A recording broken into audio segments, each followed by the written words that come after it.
Kuna wenye kampuni, wale wako na shares mingi, kuna wale wako na chache, kuna wale hawana. Sasa nyinyi mliinvest kwa hii kampuni ya William Ruto na Rigathi Gachagua. Nimwe ya video iria mũmbunge wa Kibwezi ya ithũĩro Mwangi Mutuse ahũthĩrĩte mbere ya gĩikaro kĩa mwanya kĩa mbunge kuonania ũritũ wa thitango ya mũnini wa President Rigathi Gachagua ya kũruta mĩario ya kũgayania mũingĩ. Kũringana na Mutuse, mũtongoria wa gĩikaro kĩa mũnini wa President agĩrĩirwo gũkorwo arĩ rũri rwa ũrũmwe wa bũrũri, ũndũ ũrĩa Gachagua ekĩte mũgarũ. The Deputy President has used divisive language. He has described the Kenya government as a company. He has described the Kenya government as a shareholding company where it is only the shareholders of the company who should benefit. And it is our contestation that that particular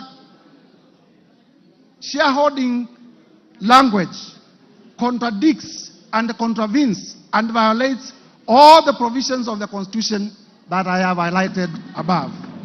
Atongoria amwe nĩ manyitĩte mbaru mĩario ya Mutuse ya kwenda mũnini wa President Rigathi Gachagua hagũrwo nĩ ũndũ wa kwaria mĩario ya gwakũra bũrũri. The Deputy President has taken himself and wants to be a tribal king of the Murima, ready to break the country, sow seeds of disunity for his own political gain.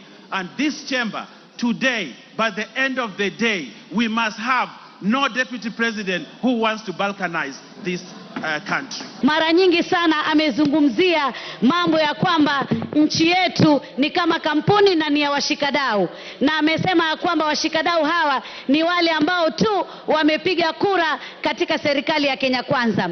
Hivyo basi kukiuka maadili katika kifungu cha 10, kwa sababu tunajua Wakenya wote wanalipa ushuru na Wakenya wote wana haki sawia, wale waliopiga kura kwa serikali na wale ambao pia walikuwa katika upande ule mwingine, kwa sababu ni demokrasia. Unaweza kuwa upande wa serikali na unaweza kuwa upande wa upinzani. Ona kũrĩ o ũguo, kũrĩ na atongoria angĩ mateteire mĩario ĩrĩa mũnini wa President akoretwo akĩrekereria ya andũ kũgetha kũringana na kĩrĩa mahandire, o ta ũrĩa imwe cia ngirimiti iria ciama ciandĩkanĩire na President ciathĩrĩire. I support that the Deputy President be given the opportunity to serve this country, and those that are attacking the Deputy President for working on behalf of the Mount Kenya region, they must also accept that everybody has a village where they come from, everybody has a home where they come from. In his accusations, he says that the Deputy President is a Mount Kenya person, makes issues based on Mount Kenya.